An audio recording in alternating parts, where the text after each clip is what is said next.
नमस्कार दोस्तों, आज के हमारे इस वीडियो में हम आपके लिए कामदा एकादशी की व्रत कथा लेकर आए हैं।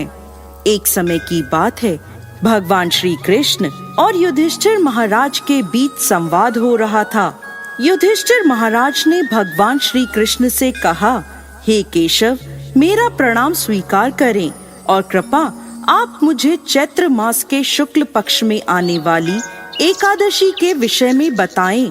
युधिष्ठिर महाराज की बात सुनकर भगवान श्री कृष्ण ने उत्तर दिया, प्रिय युधिष्ठिर महाराज, चैत्र मास के शुक्ल पक्ष में आने वाली इस एकादशी को कामदा एकादशी कहते हैं। इस व्रत का पालन करने से समस्त पाप नष्ट हो जाते हैं और व्रत का पालन करने वालों को पुत्र रत्न की प्राप्ति होती है। इस प्रकार भगवान श्री कृष्ण ने कामदा एकादशी की व्रत कथा कहना प्रारंभ किया। अनेक वर्षों पूर्व रत्नपुर नामक गंधर्वों और किन्नरों के राज्य में उनके राजा पुंडरीक निवास करते थे। गंधर्वों और किन्नरों के इस राज्य में सुख समृद्धि और प्रसन्नता का वास था। इस राज्य में एक श्रेष्ठ अप्सरा ललिता अपने पति गंधर्व ललित के साथ रहती थी। वह दोनों सदा एक दूसरे के प्रेम में लीन रहते थे। एक दिन ललित राजा पुंडरीक की सभा में नृत्य और गायन प्रस्तुत कर रहा था, परंतु उसके साथ उसकी प्रिय पत्नी ललिता नहीं थी। नाचते और गाते समय उसे ललिता की याद आ गई और उसके पैरों की गति धीमी हो गई। उसकी जीभ लड़खड़ाने लगी। तब सभा में उपस्थित नागराजों में श्रेष्ठ करकोटक नाम के एक नाग को ललित के मन का संताप ज्ञात हो गया। उसने राजा पुंडरीक को ललित के पैरों की गति रुकने एवं गायन में गलती होने की बात बता दी। करकोटक की बात सुनकर राजा पुंडरीक को गुस्सा आ गया और गुस्से में भरकर उन्होंने ललित को श्राप दे दिया, हे मूर्ख, तू मेरे सामने गायन प्रस्तुत करते हुए अपनी पत्नी को याद कर रहा है। मैं तुम्हें नरभक्षी राक्षस बनने का श्राप देता हूँ। महाराज पुंडरीक के इतना कहते ही वह गंधर्व विशालकाय राक्षस बन गया। उसका भयंकर मुख, विकराल आँखें, जिन्हें देखने मात्र से भय उत्पन्न हो जाता था, ऐसा राक्षस होकर वह अपने कर्मों का फल भुगतने लगा।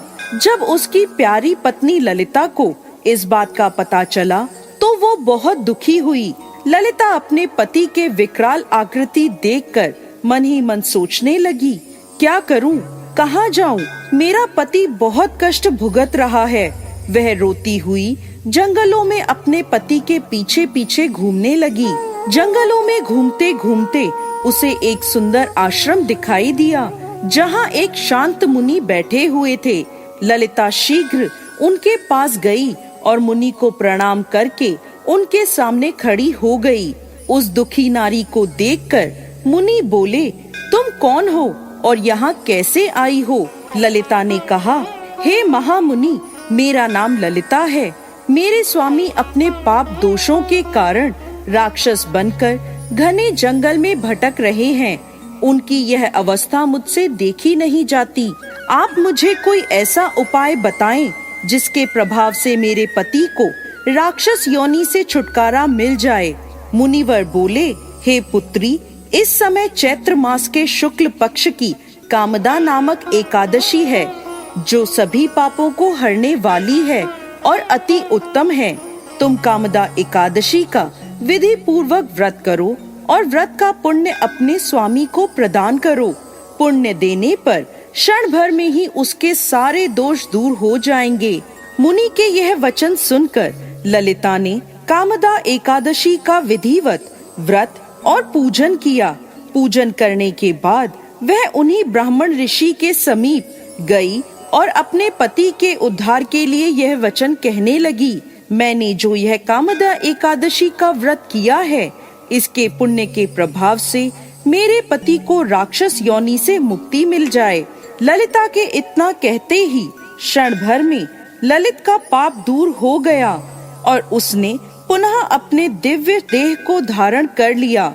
वह दोनों पति पत्नी कामदा एकादशी के व्रत के प्रभाव से पहले की अपेक्षा और भी अधिक सुंदर रूप धारण कर स्वर्ग लोक को प्राप्त हुए। हे धर्मराज युधिष्ठिर, मैंने संसार के हित के लिए आपके सामने इस व्रत का वर्णन किया है। कामदा एकादशी ब्राह्मण हत्या आदि पापों से मुक्ति प्रदान करने वाली है। राजन, कामदा एकादशी की कथा को पढ़ने सुनने से वाजपेय यज्ञ का फल प्राप्त होता है। जय श्री हरि विष्णु।